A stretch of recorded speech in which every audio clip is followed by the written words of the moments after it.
Broadcasting live from atop the Rocky Mountains, the crossroads of the West. You are listening to the Liberty Roundtable Radio Talk Show.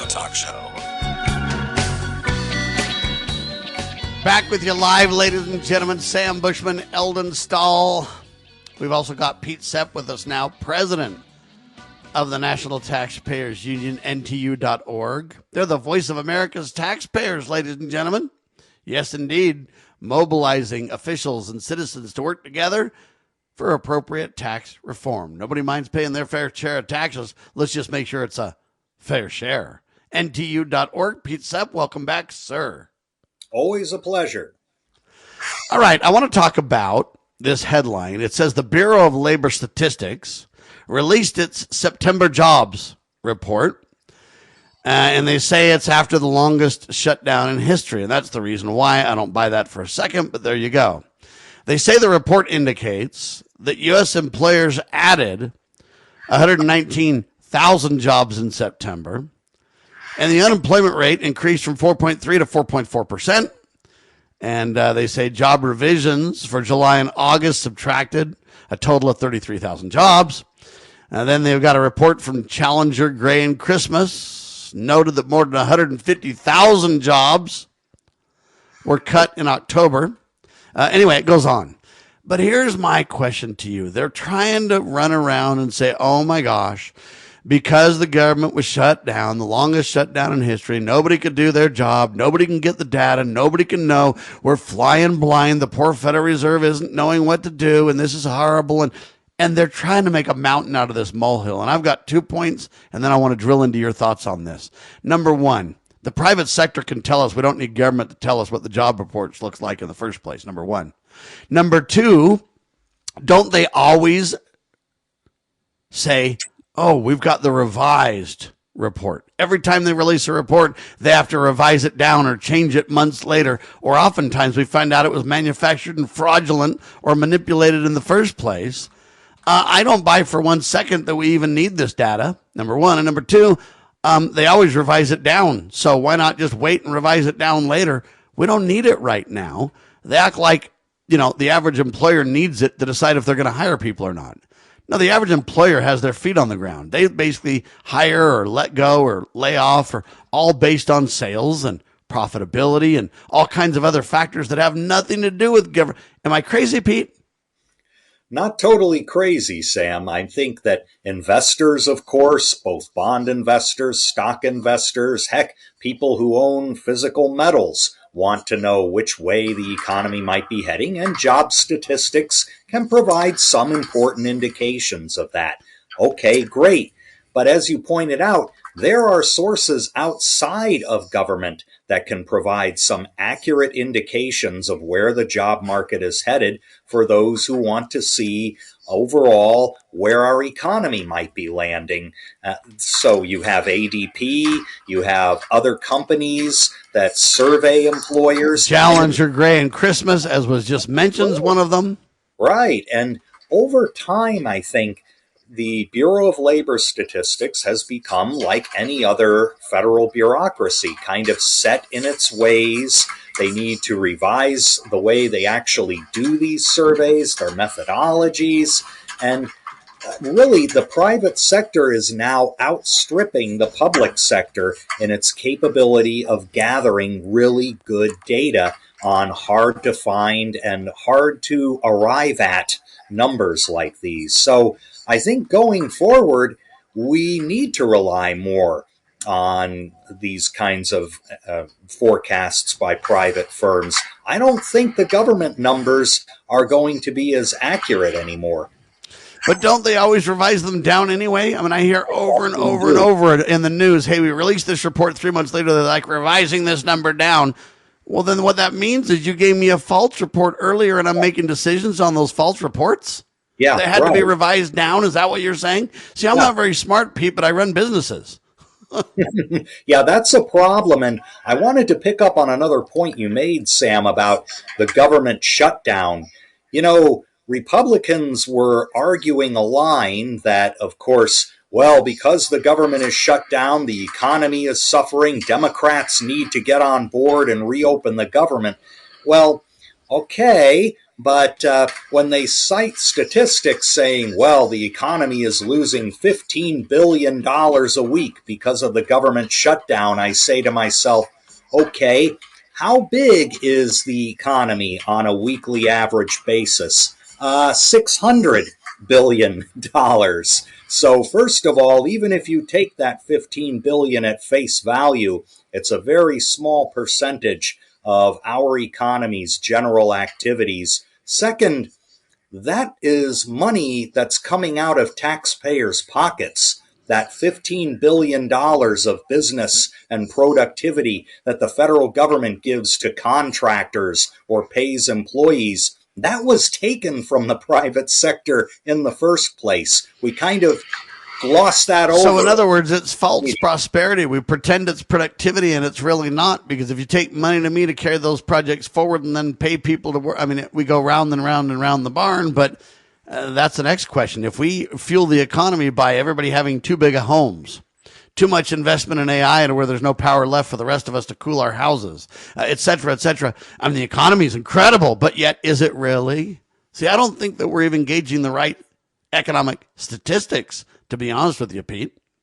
Yeah, I think the most important statistic, frankly, is how big a share is government taking out of the private sector from taxes, from borrowing, from spending. That's the statistic to worry about here. Amen to that. And that's what I'm talking about. It's like, what is going on? See, and I believe we're led around by the nose by all this kind of... Eldon, what do you think of this? I'm challenging the whole narrative that we've got here. Everything they're saying, I believe, is wrong. Well, not surprisingly, the government has its own interests, and often it's not the same types of interest as the people that actually produce and work and have to take risks that the government doesn't. See, when you're in the private sector, you have to convince people and persuade them to spend money on something that you produce, whether it's widgets or some service, whatever it is. But the government, what they do is they force people to give them money. It's a very different scenario, and so there's different, you might say, motivations and concerns involved in there. So it's a very difficult thing, and of course something like the BLS, by nature, it can be politicized to try to make somebody look good. Is the BLS even constitutional, Pete? Well, that's a good question. I don't see it in the enumerated powers clause. Okay, just wondering. And then the next question is, if it becomes political, how much can you trust it anyway? We know Biden manipulated the numbers. There was a big report that came out and said a lot of the job numbers weren't even real and they were propping them up and everything else, right? Yeah, and you can easily explain all those things away by saying, well, we had a technical revision. We didn't survey enough people in the gig economy, and so that affected the accuracy of the study. Okay, well, all right, if you have accuracy problems, what are you going to do about it to ensure it doesn't happen again? We don't get that answer. We're going to shut down the government, then we're going to come back and claim we couldn't do anything. Yeah. See, and that's my problem. See, when Challenger Gray and Christmas, folks, noted that more than 150,000 jobs were cut in October, that tells you plenty. When you have people saying in the private sector there's an AI boom, and if we're not careful, it's going to be a big old AI blue sky bust. Okay, when you have the housing market, the real estate groups reporting that, hey, man, housing prices are just too high. When you have everybody in the world saying interest rates are out of control. When you have gas prices too high to the point where they have a sticker on it that points and said, hey, Biden did that there. Now it's Trump did that, I guess, because he promised $2 a gallon gas, and I ain't seeing it anywhere close. Americans have enough indicators all around them. When you go and buy steak, how much does it cost? How much did it cost you 2 years ago, or whatever the case may be? Americans can see the writing on the wall 66 ways from Sunday. We don't need some government to tell me the economy is doing great if you're Donald and horrible if you're Donald's enemy. What good does that do me, Pete? Yeah, and this is the problem when politicians of both parties start making claims about what they can do to help the economy. You know, it's all around us, and we will kind of call a flag on that and say, hey, my grocery bill isn't getting any lower. My tax bill yeah, maybe that's getting lower, but it should be still lower. And what are you doing about the job situation? When we see on the ground things that our government tells us doesn't exist, well, that's a trust problem. Well, and that's why I'm so critical of these numbers, and I'm so critical of them saying, oh my gosh, we couldn't work for you because the government was shut down. You're full of baloney, first of all. I don't believe your numbers. Go ahead and skip that break. There's a guy by the name of Kevin Hassett. He's the director of the National Economic Council. He commented on AI's impact on, quote, entry-level jobs, okay? He was on an interview with CNBC, by the way, and he noted a, quote, quiet time is what he called it, a quiet time in the labor market due to increased worker productivity from AI, and it affects entry-level jobs. That, for example, is more valuable than any report. If you get Challenger Gray and Christmas going, hey, man, people are losing jobs. And then you get this Kevin Hassett guy saying this, and then you get people wondering about in the food lines and the gas pumps and everywhere else going, inflation's out of control. It's 25% up since 2020, for instance. I mean, do we really need more reports, more data, more information? What we need is better policy making. Now, oh, of course, yeah. Politicians can't control the economy as much as they like to brag. I mean, they can try. Mamdani in New York's going to try. That's going to go south in a hurry, but okay. Ultimately, we are the economy. It's our work, our money, our ingenuity that fuels America. And you mean a chicken doesn't magically appear in every pot, Pete? Why no? Not Whoa. even pots magically appear. That's the problem. I don't mean to be offensive or rude or mean. I do want to call a halt to the con game, though. Quit being played for suckers, folks. We don't need the government to release reports that eventually have to be downward revised over and over and over to know what's going on. Just look at your neighbors. Do they have a job? Hey, that's called a depression, right? It's a recession when you don't have a job or whatever, or opposite. It's a recession when your neighbor doesn't have a job. It's a depression when you don't have a job. I mean, we can see this stuff going on right now. And when unemployment's ticking up, when house costs are way too high, so now there's a threat of a housing bubble, right? There's a report from UBS, I guess it's a Swiss bank, that did a bunch of research. They said, hey, man, we're on the cusp of a worldwide real estate bubble. Okay, well, if you see that, you see 25+% inflation over the last many years, and then you see the Challenger Christmas report, and you see this Kevin Hassett telling you that. Now you see Sam Bushman laying all this out. You've got enough economic data to make decisions. Yeah. The only decisions I want to know is this: when will the government take less of my money? When are we going to abolish the IRS? Or when are we going to have real tax reform on the table so that I can make ends meet? Right now, it takes me and my wife both to work, when in yesteryear it took my dad to work and my mom didn't have to work. She could run the equivalent household as she wanted to and chose to do. We're long gone from those days, but doesn't that tell the economic story, Pete? Yeah, it sure does. And, when you think about it, okay, let's just take the housing crisis, as it's called, for 1 minute. What are the two things that push housing prices in this country? Taxes and regulations and interest rates. Now, on the taxes part, we uncovered some research and we gave this to the Consumer Financial Protection Bureau when they were holding a public comment period last year about what are the things driving housing costs. 44% of a typical mortgage closing, on average, is going to taxes. Property tax, transfer tax, document stamps, all the stuff the government requires of you before you can even take the keys to your house. And interest rates? Hey, here's a solution. Stop borrowing money, Washington. That will help to get interest rates down and stabilize them. Interest on our national debt now exceeds how much we spend on national defense. Those two factors are indeed within politicians' control. They should be doing something about them. Well, and when you look at the regulation too, I mean, I appreciate that we want homes to be safe, okay? But they have so many environmental regulations about your air conditioning, about your heating, about your cooling, about your bathroom, about your fans, about your windows, about your, to where, you know what, how much of the cost of a home is out of control belligerent regulation? I don't disagree with saying we want to keep, we want to create some standards so people know how to have stable homes. I get all that.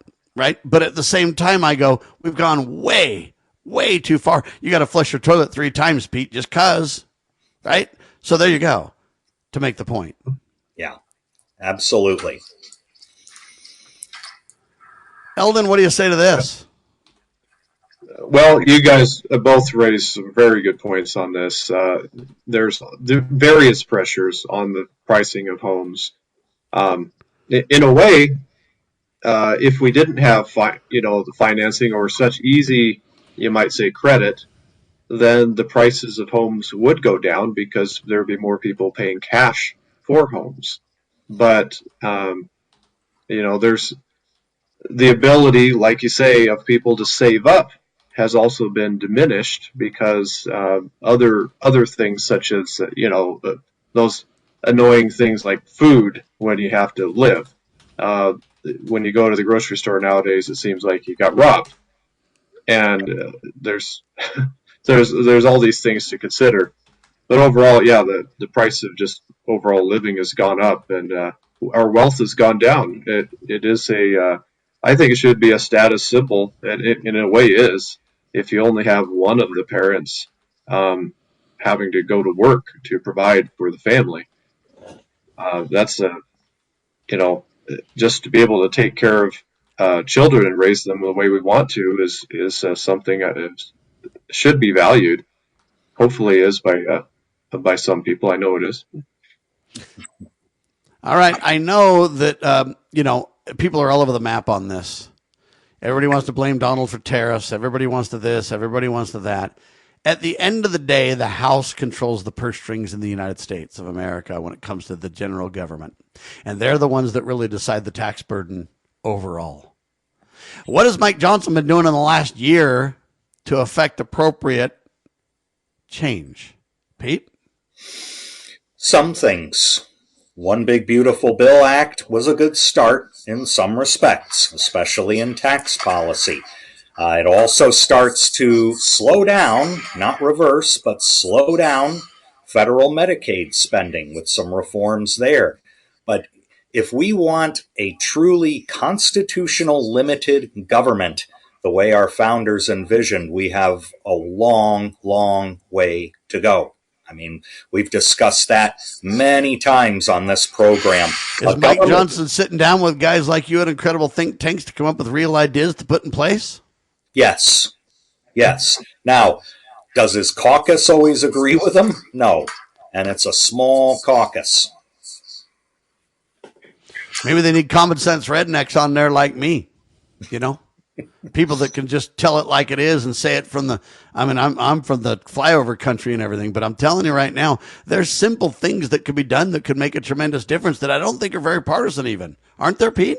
Right. And this is the thing. You denigrate yourself too much, Sam, because that is where the expertise has to come from. People who do run businesses, people who have seen their local governments wasting money and figured out ways to stop them from doing it. They do say all politics is local. I'm not sure all policy is local, but I don't think Washington is learning enough from local policy. I mean, there is still, at the local level and the state level, an amount of fiscal discipline that's just totally absent from the federal level. There are the way they wrote their constitutions or their city or county charters, that helps. But there is also a moral understanding that borrowing is something you do very, very sparingly. That doesn't exist in Washington, D.C. right now.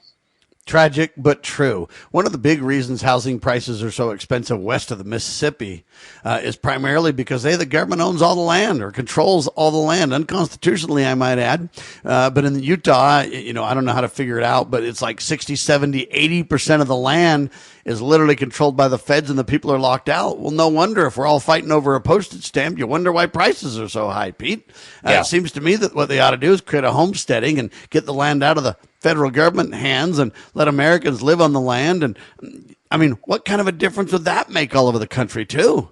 Yeah, a huge difference, and a far better difference, I think, than saying, well, we're going to impose caps on rent like the incoming mayor Mamdani wants to do. I mean, New York already has rent control laws. Wait till you see what he does with them. And, it's the same thing with so many housing affordability programs. It's take more money from taxpayers, give it to somebody else, put it in their pocket. And, of course, the home builders and the realtors are saying, we could do all of this a lot cheaper if you just get out of the way. But the system is all too willing to take more of other people's money and shovel it into housing. And ironically, that makes it more expensive. It's like student loans the same way. The very existence of the federal aid makes the college more expensive. Yeah, if you don't have to work for it, if everybody can get one, it's not very precious anymore. That's the reality of supply and demand. It's called the free market, people. And when it's violated, the consequences are always, every time, disastrous. What about this $2,000 check Donald wants to give everybody? Hey, it's I don't know what you want to call it, a tariff dividend or something like that. I'm against it because I'd rather just have them get rid of the IRS than give me a $2,000 measly check. What do you say, Pete? Yeah, you kind of wonder about that, Sam. I mean, if we wanted to get back to a system that raised what the federal government truly constitutionally needs without an income tax, aren't you just perpetuating it if you provide the tariff relief without getting rid of the income tax? I mean, that's an important question to ask. Could this government run solely on, say, tariffs and excises? Well, it could. It would take a whole lot of... Well, it'd be very easy if we just appropriated money for constitutional provisions and nothing more. It could work. Without it, if you're going to spend this into oblivion, it'll never work. Yeah, what we would have to get is consensus that the enumerated powers are the thing that we are going to fund. That's it. And that's going to be... I get that we could sunset other things so we don't crash the plane temporarily to wind out of things. I support that too. Yeah, and that would probably be necessary. I think I can count on one hand the number of lawmakers who would immediately want to return to that kind of constitutionally driven system. It'd take a while. Can you give me the best thing out of Washington? Because everything I see is negative. Can you give me something positive, something awesome out of Washington? Pete? Oh, sure. Our no-brainers list. We are publishing, once again, for the 15th time, 10 bills that Congress can pass right now to improve the lot of taxpayers that are bipartisan, have either passed one chamber already or are getting out of committee, and they are doable. They are easy. In fact, a couple of them have passed in the middle of our putting together the list. One is going to improve the content of IRS notices. As long as we have an IRS, we should at least be able to understand what the heck they're saying when they send us a notice. Yeah, the only thing I think they're saying when they contact me is you're going to jail unless you do whatever we tell you to do, Sam. Right or wrong, good or bad, moral or not, legal or not, doesn't matter. You don't do it, buddy, you're going to jail. That's the only thing they say to me. At least it feels like that, Liam. Yeah. Pete Sepp with us. He brings common sense to appropriate taxation. We do believe in paying our fair share. Let's just use the National Taxpayers Union, NTU.org, to make sure it's our fair share. Pete, thank you, my friend. We'll have you back soon. Take care. Godspeed. He does a phenomenal job every time. NTU.org. They have support systems all up and down the line. Local all the way up to the general government and beyond. Spread the word. National Taxpayers Union, NTU.org. It's as close to the perfect union as you can get. All right, Eldon Stahl and Sam Bushman continue in seconds. You're watching Liberty Roundtable Live.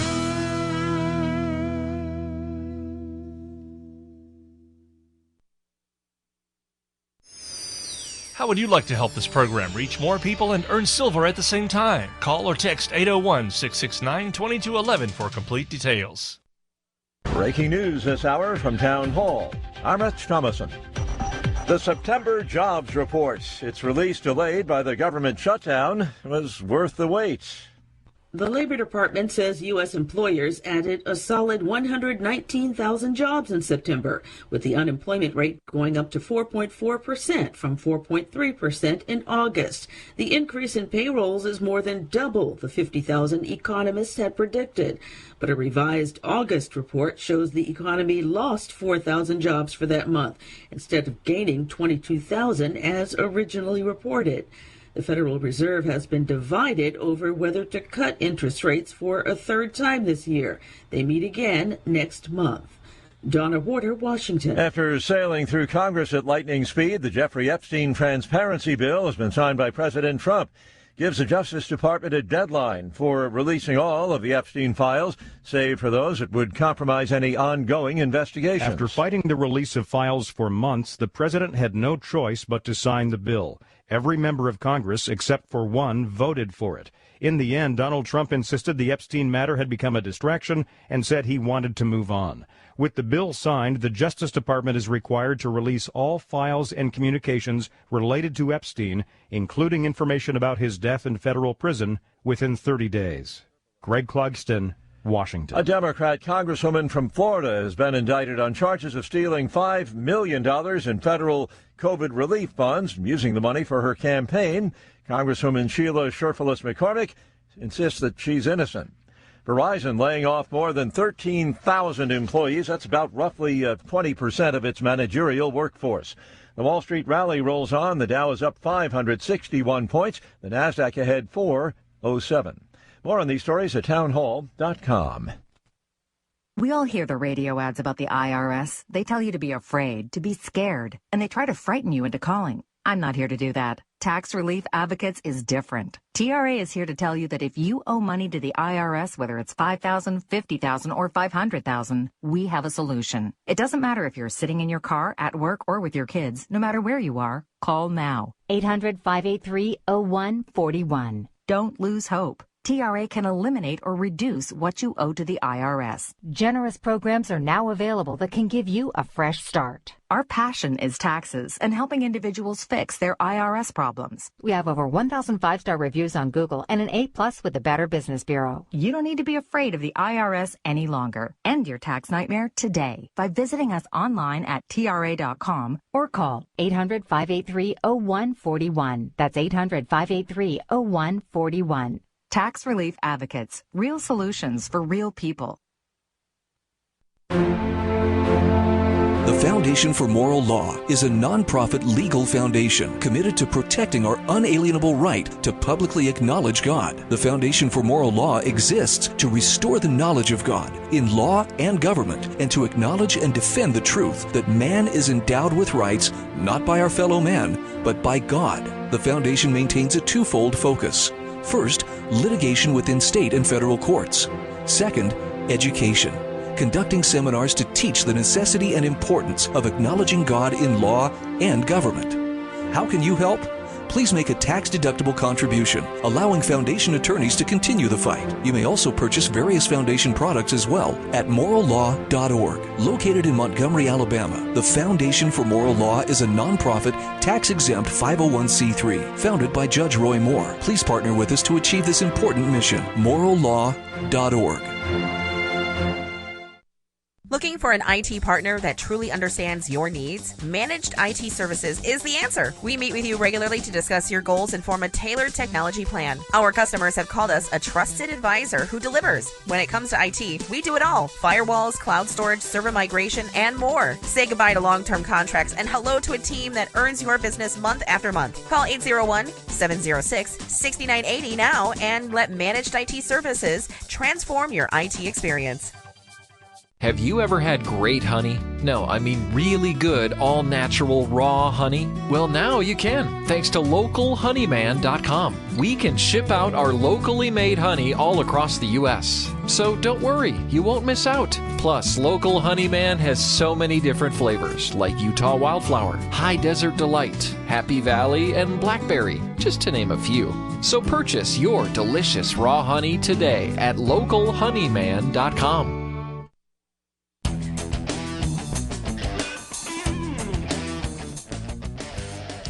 All right, back with you live. It's Eldon Stahl and Sam Bushman. It's a con, folks. What am I talking about? The con. But you know what? People are realizing it's a con, Eldon. Yeah, that's right. Actually, yesterday, Sam, Massachusetts legislature rescinded all of its applications for an Article 5 constitutional convention. And that's that brings huge. It is. And for several reasons, of course. We don't want to open up the U.S. Constitution for revision. At least anyone that values the Constitution in this environment would say, yeah, that's really a bad idea. But the other side of that is also this brings it to 17 states, which is a key number of states that currently have no applications on file for a constitutional convention. So only 33 states have some form of application for a convention. Now you need 34 states to trigger a convention. So one of the reasons that this has happened is that the people that have been pushing in the last, say, 15 years for a convention, their movement has really slowed down. For many years they said, well, we can just limit it to a certain subject, and if we have similar applications, I'll say a balanced budget amendment, proposing a balanced budget amendment, then we just total those up and that'll trigger convention. We need 34 of those types of applications. Well, they've changed their tune in recent years and said, maybe we need to put together some unrelated types of applications for different ideas for amendments, and we can count those, and that's how Congress should count. So they're really going back on their talking points, and it's alarming quite a few states, state legislatures saying, well, wait a second, this is already getting out of hand. We were assured that it would just be focused on some, certain issue. And now these people are just going back on their promises, and we know they were just saying whatever they needed to say to get us to vote yes for a convention. So. Well, I think it's a huge start. Now, one of the statements of the con folks have always been, once you guys file your application or once you guys kind of approve it, there's no way to back out. That's an absolute complete lie, Eldon. Well, there's been some people that believe that you cannot rescind an application for Article 5 convention. Think logically. If you can create something, you can dissolve it. If you can sign something, you can reject it. I mean, come on, logically, that's not a realistic reality. Yeah. To me, it shows that there will be people that argue just about anything just so they can get their precious convention and open up the Constitution. But logically, right? It just doesn't make sense that a state would not be able to rescind. Of course, let's say if an amendment has gone through all the process and actually been ratified by 3/4 of the states, you can't really unratify an amendment, but that's a different case. You have to repeal it to go through the process of that. But. Amen. I agree, and I think we need to rescind all of them. And the JBS.org website, in my opinion, has a great headline. It says this: rescind all applications for an Article V or 5 constitutional convention. Rescind all of them. And I agree with that because, folks, look, here's the problem. Who do you think is going to sit at the helm of these kind of conventions? Is it going to be Sam Bushman and Eldon Stahl and Pete Sepp and Scott Bradley? No. James Edwards and Heath Perkins and people who understand honest money. And is it going to be, okay, or is it going to be, hey, Hillary Clinton got somehow put on there? I don't know how that happened, but whatever. Or Ocasio-Cortez or Barney Frank or, Nancy Pelosi, or, who's going to sit on these conventions or on these discussions?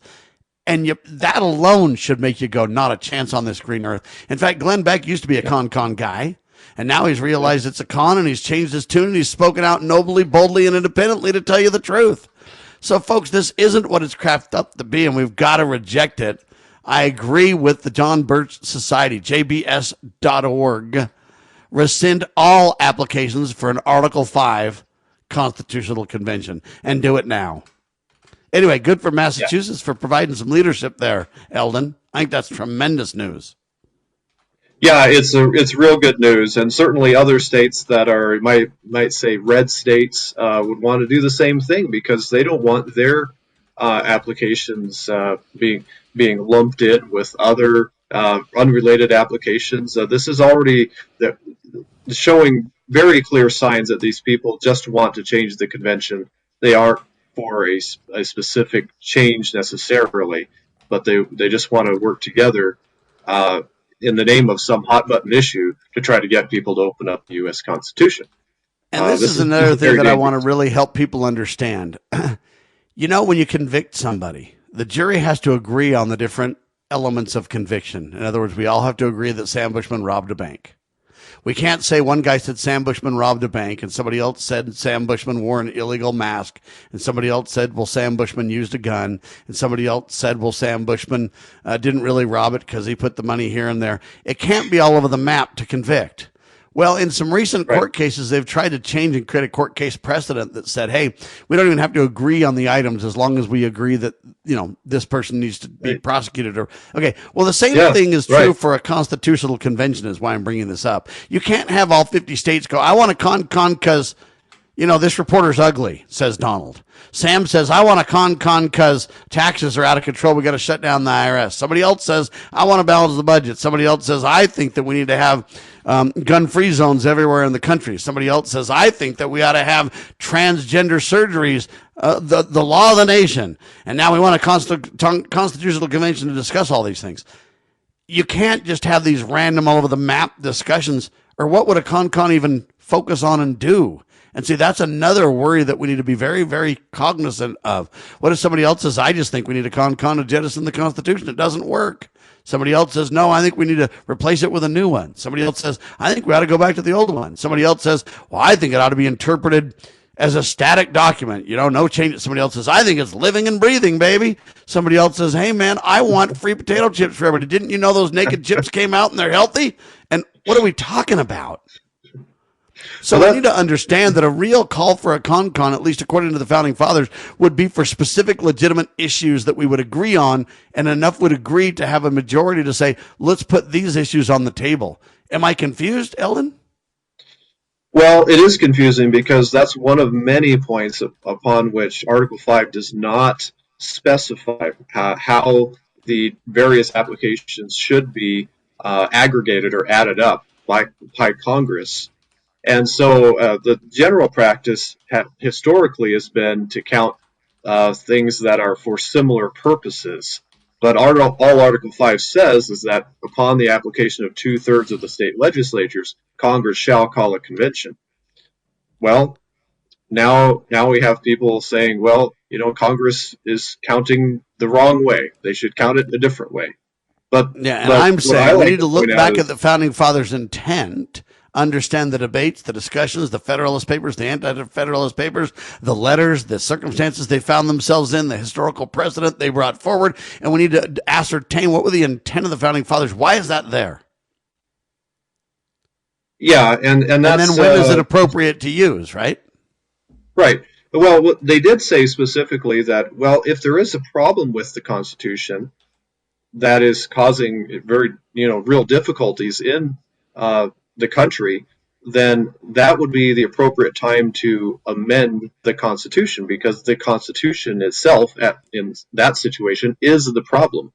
But generally speaking, the reasons that people are promoting, at least on the so-called conservative side, for having this convention is that people are ignoring the Constitution. Well, let's take a balanced budget for the example. Hey, there's no provision that Congress has to balance the budget. Why? Because they only expected Congress to get a limited amount of money through tariffs and excise and that kind of stuff, and Congress to get enough money through apportionment from the states to where, hey, the budget for the general government was already taken care of, and they had no ability to spend any more money than they already had. It was never designed to create this fake loophole for the Federal Reserve to spend us into oblivion. So see, when you violate the tenets of the Constitution, there's no good answers except for to return to the Constitution. If the government was restricted to the money that it legally can have, we wouldn't have a balanced budget amendment problem at all in the first place. So see, that's kind of how, if we're not very careful, we go around and want to create a fix to a problem that doesn't exist. The problem is we don't obey the law. Yeah. The enumerated powers, the Constitution itself, the limitations on what we could spend money on constitutionally, that is better, much better than actually having a balanced budget amendment. A balanced budget amendment would just have all kinds of loopholes anyway. So you're exactly right, Sam. We just need to follow the Constitution, really. Imagine that. There's a guy by the name of David Richardson. I don't know how many of you know who he is. He's the acting leader of the Federal Emergency Management Agency, also known as FEMA.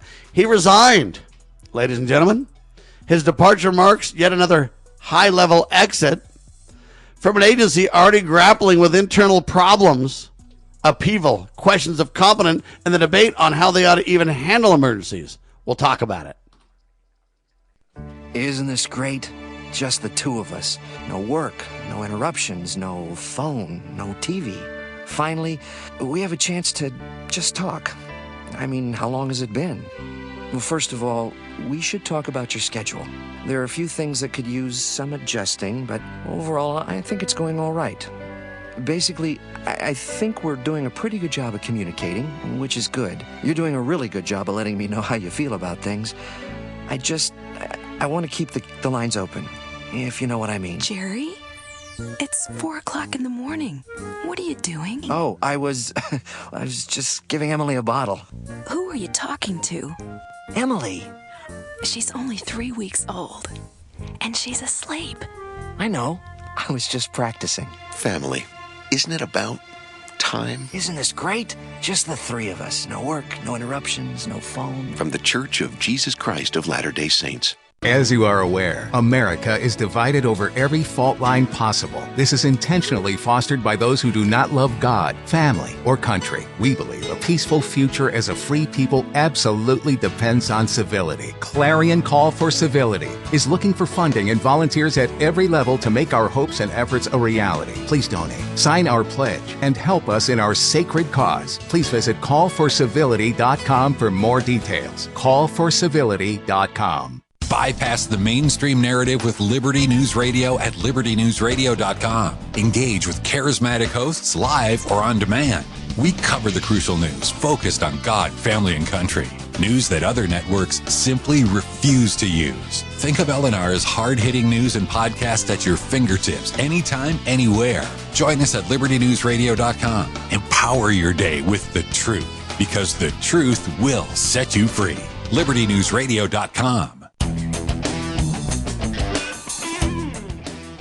The acting director of FEMA, the guy's name is David Richardson. He's bailing. He's resigning. He's departing. It's another high-level exit, if you will, from an agency that's already grappling with internal upheaval, questions of competence, and a national debate over the future of federal disaster management in the first place. Now, I simply say this, it's pretty easy to solve.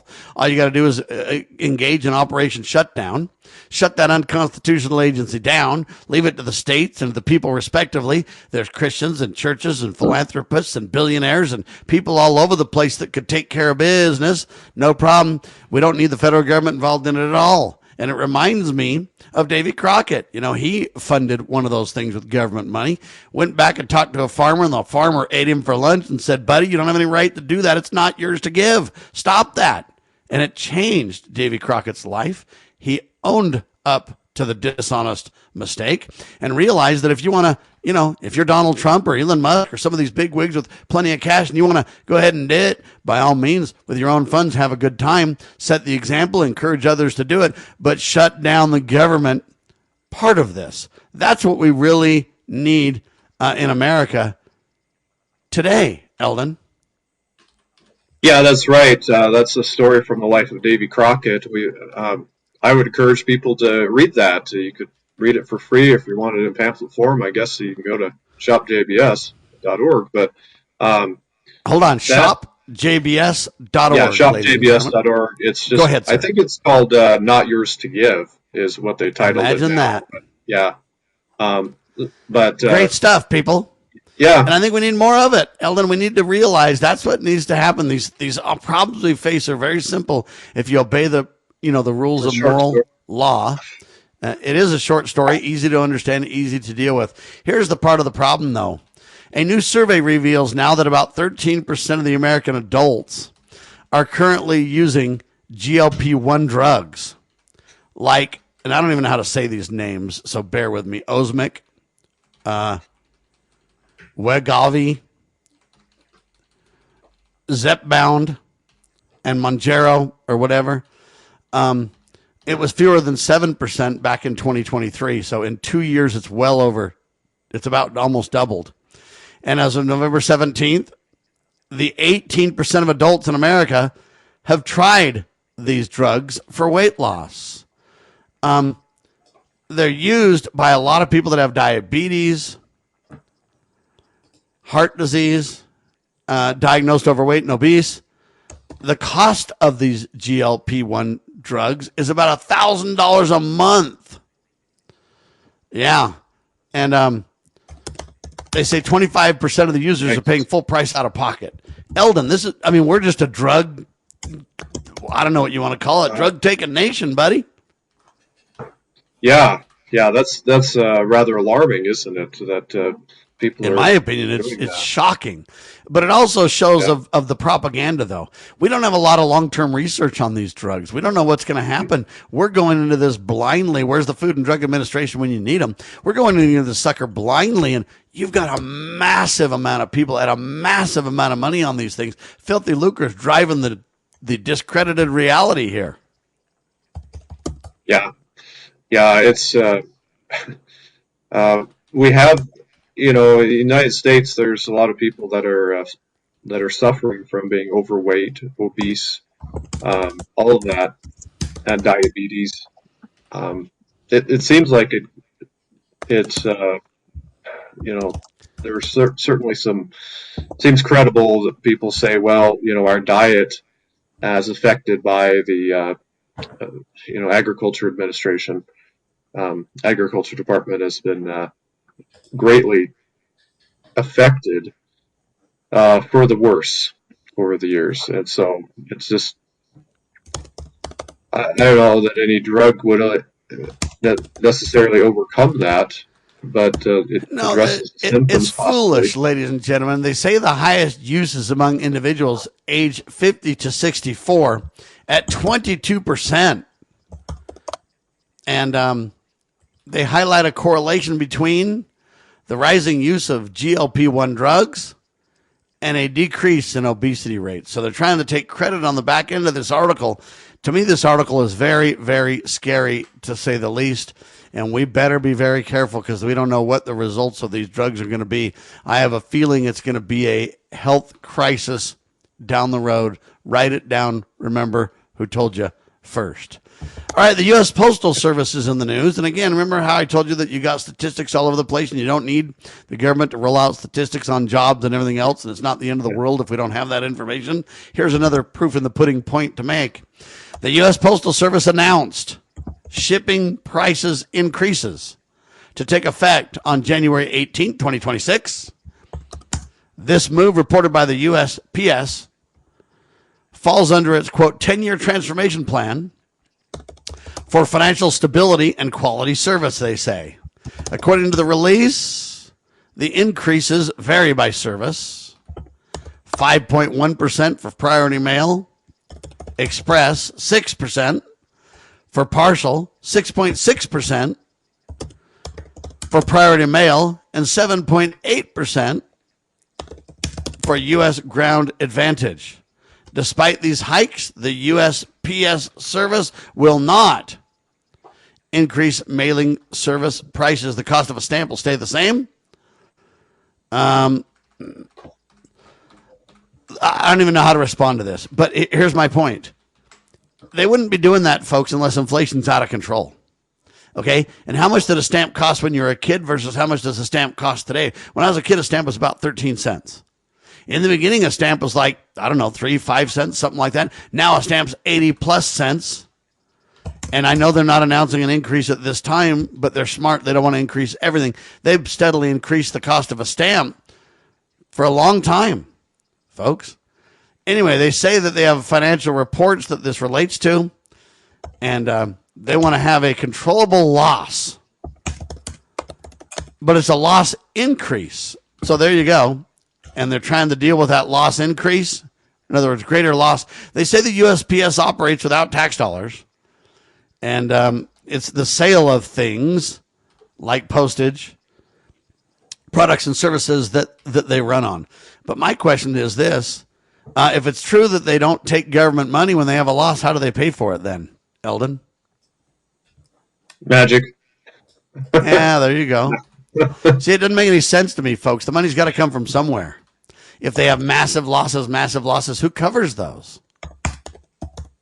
Right. I remember when the Forever stamps came out, and it seemed to me like, you ever been to a kind of a more fancy restaurant and they don't even put the prices on the menu? Yeah, you don't know what prices. You know what that should tell you? Run. Yeah, run. Exactly. You're about to get shafted. You're about to get fleeced. You're about to get ripped off. Yes. Because they don't even want it. If they told you the price, you would just walk out, which you should. In a lot of cases. And that's kind of the interesting thing about this that I look at and I say, hey, you can see that the post office is melting down and losing money left and right. You got to kind of ask why, right? They say, who pays for USPS losses? They say customers with higher rates, higher stamp prices, reduced services, slower delivery. But I don't agree with that. They say postal service cost cutting, reducing overtime. Those are ways that you slow the stem of loss. I get it. But if you have a loss, who pays the money? It's not an answer. Oh, borrowing from the U.S. Treasury. So here's the way it all happens, right? You just have this special credit line for the USPS, and then you run around and tell people it runs on not government money, but yet they borrow from the U.S. Treasury. So if the USPS is allowed to borrow from the Treasury, ladies and gentlemen, then they are taking your government money, and to pretend that it's not government money is an absolute lie straight from the pit of hell. Eldon? Yeah. It maybe it's indirectly from the pit of hell. I don't know, but it's probably from there eventually. But yeah, they like to play games and things. I know, try to obfuscate things, and really, there should not be a monopoly on the first class postage. That's what the U.S. Postal Service has. They've got a monopoly on first class delivery. That should be gone. We shouldn't have monopolies. All right. So you want me to finish how the con game works? They tell you that the taxpayer doesn't pay for it. And then when you really dig in, they say, see, they borrow money from the Treasury and then they have to pay it back with interest. And then they say this, the taxpayer doesn't directly. The USPS operates, they say, without tax dollars. It doesn't use tax dollars, you see. It uses the borrowed money that they're supposedly needing to pay back. So it's not direct, it's indirect, but the taxpayer still pays. I'm pretty sure the taxpayer is still paying the interest. In the end. There you go. It's still... Again, it all depends on how we're going to play games with wording. Because it's not direct, it's not whatever, and, da-da-da-da, right? Yeah. It's like, okay, well, I guess we don't all get a bill from the U.S. Postal Service, technically. But, yeah, we pay for it. It's not like we either pay for it through our taxes or through inflation. Anyway, borrowing from the U.S. Treasury. That's how they're calling the con. That's how they're creating the con on this one. Why don't we stop them from borrowing from the Treasury and see how long they last? Oh, Sam, but that's constitutional. It's not constitutional for them to do all these things that cause these operating losses. That's false. That's a lie. It isn't true. They're playing games everywhere, ladies and gentlemen. It's up to you and I to call a halt to the con game, tell the truth, and create accountability. It all starts with the supreme law of the land, the Constitution, ladies and gentlemen. It's ran the greatest country in the history of the world for a couple of 100 years, and the only time it doesn't do well is when we ignore it. For Eldon Stahl, jbs.org. He's with the John Birch Society. Check out their incredible magazine, thenewamerican.com. Incredible columns and education there, that's for sure. Also, shopjbs.org. I'm Sam Bushman, lovingliberty.net. God save our republic.